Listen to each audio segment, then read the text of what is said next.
So a brother says, we see many expat families in Saudi Arabia sending their daughters, 17 years plus, all alone to foreign countries like the US, the UK, for higher education. Under what conditions is this permissible? They feel if they don't send them, their daughters will lose out to other girls, as education is really necessary in today's world. First of all, the biggest problem is when we do not estimate, understand, calculate well what is included in the equation. As Muslims, what is our priority? Entering Jannah. As Muslims, are we supposed to follow our whims and desires or Sharia? Definitely Sharia. As Muslims, is it best to fall into an illness or a disease, or to take your precautions from the very beginning and avoid it? Nobody says, let's fall in the disease and get the treatment afterwards. Definitely protection, taking your precautions is far better than falling into the disease and then acquiring and seeking medication. Now, a woman, a girl, what is she obliged to do? Where in the Quran does it say she has to pursue her academic teachings? She has to learn.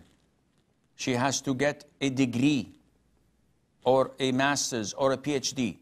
It doesn't say that. Generally speaking, Islam focuses on women taking their role in the community and society, and the most important is to take care of their homes, families, and children, because this is the community and the society. Islam does not promote them being CEOs or marketing managers or travelers or airline pilots or engineers. Islam doesn't prevent them from pursuing what they want, providing it falls under the guidelines of Sharia. And this is the most important thing. So now we go back to how to set the parameters of the problem to understand the problem. When you say that a lot of the families send their girls unattended to Kafir countries to pursue their studies because they don't want them to fall short or to lose out to other girls, as education is important for women and for girls nowadays. It's a necessity. This is not true.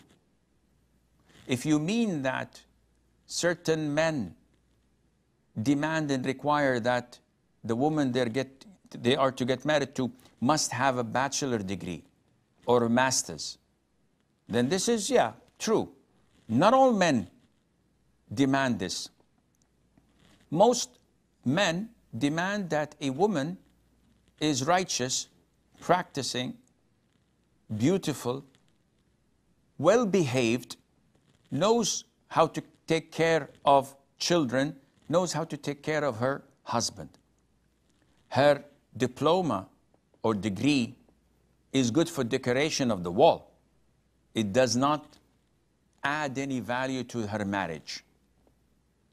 Some men want a working woman who would pay and share the rent and the bills.